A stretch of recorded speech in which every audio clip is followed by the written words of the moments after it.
जीवन में जब कर्तव्य और भावनाओं का टकराव हो, तो सत्य का मार्ग ढूंढने की शुरुआत अपने भीतर से होती है।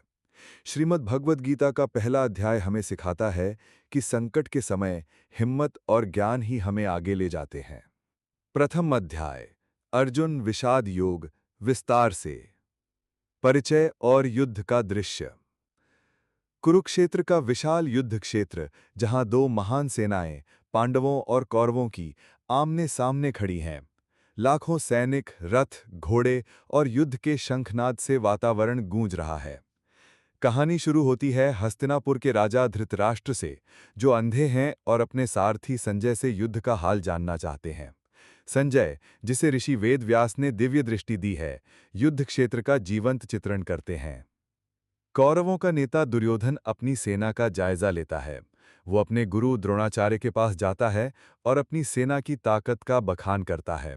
वो भीष्म, कर्ण, कृपाचार्य, अश्वत्थामा जैसे योद्धाओं का जिक्र करता है और अपनी सेना को अजेय बताता है।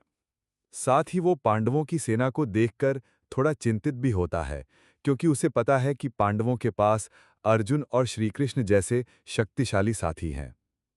युद्ध शुरू होने से पहले दोनों पक्षों के योद्धा अपने शंख बजाते हैं।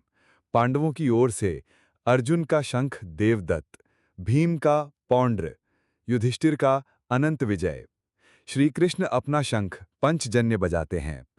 कौरवों की ओर से भी भीष्म और अन्य योद्धा शंखनाद करते हैं। ये दृश्य युद्ध की भयावहता और भव्यता को दिखाता है। अर्जुन का युद्ध क्षेत्र अवलोकन। अर्जुन, जो अपने रथ पर हनुमान चिन्हित ध्वज के साथ खड़े हैं, श्री कृष्ण से कहते हैं, हे कृष्ण, मुझे उन लोगों को देखना है जिनसे मुझे युद्ध करना है। श्री कृष्ण रथ को दोनों सेनाओं के बीच ले जाते हैं। वहां अर्जुन अपने गुरु द्रोणाचार्य, पितामह भीष्म, आचार्य कृपाचार्य और अन्य रिश्तेदारों को देखते हैं। ये सब उनके लिए पूजनीय और प्रिय हैं। अर्जुन का मानसिक संकट। अपने रिश्तेदारों, मित्रों और गुरुओं को सामने देखकर अर्जुन का मन विचलित हो जाता है। उनके मन में सवाल उठते हैं, क्या अपनों को मारना उचित है? क्या इस युद्ध से प्राप्त जीत का कोई अर्थ है?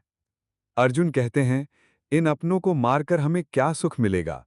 ये युद्ध कुल का नाश करेगा, धर्म का पतन होगा और समाज की व्यवस्था नष्ट हो जाएगी। उनका मन भय, दुख और नैतिक दुविधा से घिर जाता है।